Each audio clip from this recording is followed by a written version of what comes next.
Hey guys, welcome back to another video, and today we are going to be talking about the creepy, unsettling atmosphere caused by suspense.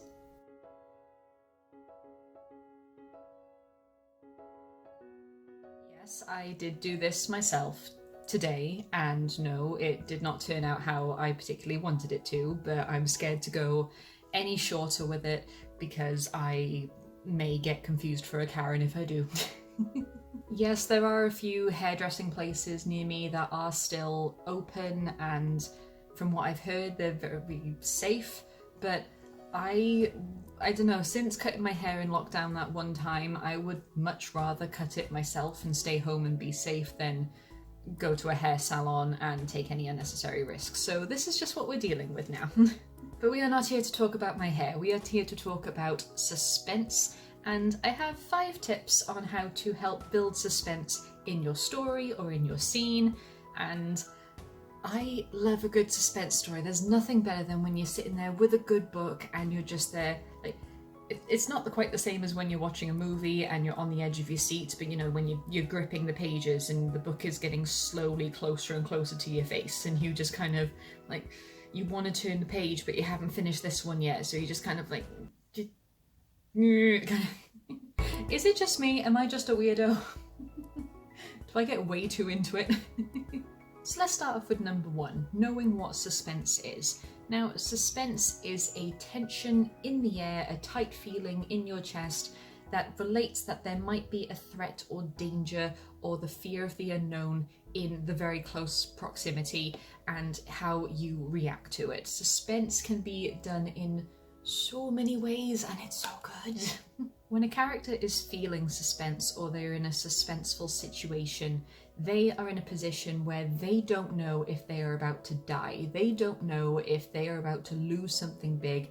They don't know if they're going to be attacked. They don't know if something they've been hoping for is actually, if it's actually worth it. They don't know. It is suspenseful. But the main first point that we have in how to build suspense is understanding that no one is going to give a damn about the suspenseful situation if we don't actually care about the character. Having a well-developed character with set goals and set fears, it helps you get attached to the character, it draws you into the story. So when they are in a position of danger, when they are in a position of suspense or threat or fear of the unknown, when they don't know what's around the corner and they're starting to feel tight-chested and anxious and really nervous and maybe hyperventilating, you feel for them because you can put yourself in that situation. You know how much this means to them. You know how much they have to lose. If we don't care about the character, we're not going to be feeling suspense. In the same vein as making their goals and fears very clear from the start in order to build this character, we also need to have clear understanding of the risks and the consequences.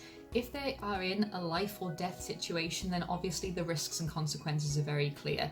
There is a risk of death, and if they don't succeed or they don't go forward and face whatever they're scared of or find out what this suspenseful situation is, then they may die, they may lose someone they love. That is pretty clear. But that is a very extreme and kind of overdone case, so we need to make sure that we express these in other situations as well. This could be something from opening a letter that could lead to something that is completely life-changing.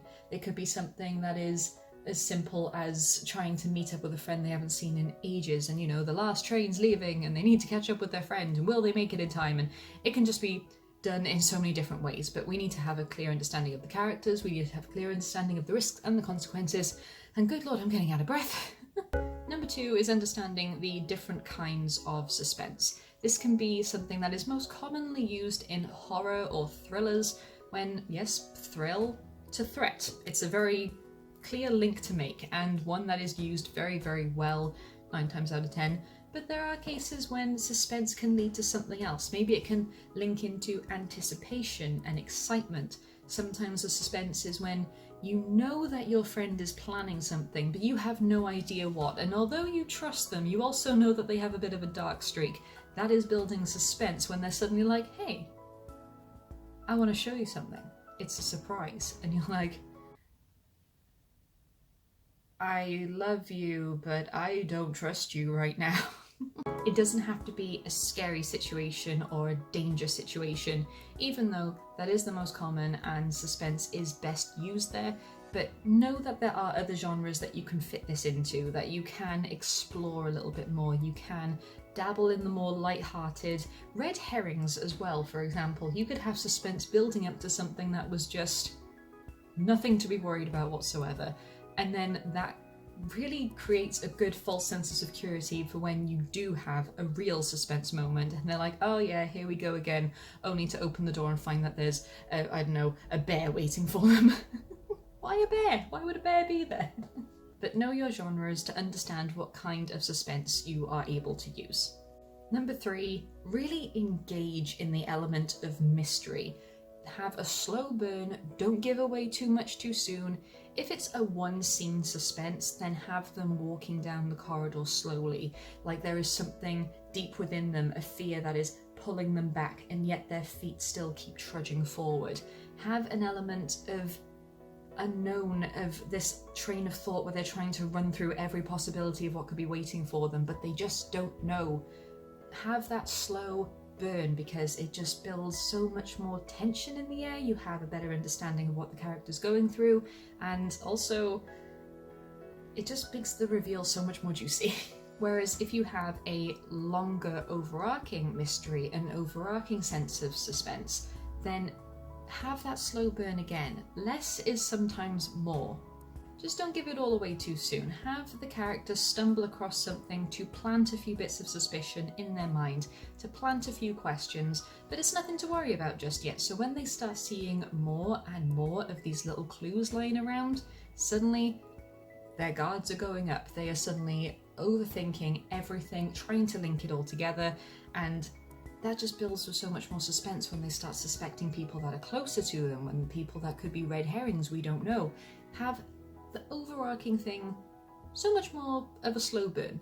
And please do not use gore for gore's sake. If you're in a horror situation and the first thing they do when they walk into a room is see blood splattered everywhere and just corpses gaping up at them as if they're still in their last scream of terror, then that character is just going to be like, nope, I'm out. They are not going to have the motivation to seek things out further if they've already been scared to death by the first run. Have that slow burn, maybe a few little traces of blood here and there, but nothing too out of the ordinary. Have maybe a few news articles showing up every now and again of murders, but that's nothing to do with them, so it's all good, But then when it starts getting closer, that's when the suspense starts building. You need to pace these things out, whether it's one scene or the whole story, because you don't want to have too much too soon and then the readers are getting bored or they've already solved the mystery and everything's just pretty much done. You don't want to scare the character too soon when it could just torment them for life and have them just not want to progress, and then you don't really have a story. And gore for gore's sake is just a real pain in the backside because you just get bored of it. And really, it says a lot when you're bored of seeing blood and guts everywhere. Relish in the mystery. That's the bottom line. Relish in the mystery and make it last. This 4th point is going back to a previous video about creating monsters and making your own monsters, and that is knowing their goals. Just because you're relishing in the mystery and only dropping a few breadcrumbs here and there for your readers and your characters to follow doesn't mean that you have to be as lost along the way as well. If you have a murderer, for example, or a creature, knowing their goals and knowing what they want makes it so much easier to trail those breadcrumbs because you know what's going on, you know all the answers, they don't. So when you leave a little bit of a clue here, or you leave a sign there, or you just mention this person's name in passing, that's when things will start to come together naturally. If you have the goals, then they will have the motivation to link it together. And finally, number 5, body language. Every time I say that, I just think of Ursula from Little Mermaid. It's like, don't underestimate the importance of body language. But it's so true. It is a big part of the show don't tell mindset. And what I mean by this is if you're feeling suspense, you're not walking down a dark corridor suddenly thinking, ooh, this is suspenseful.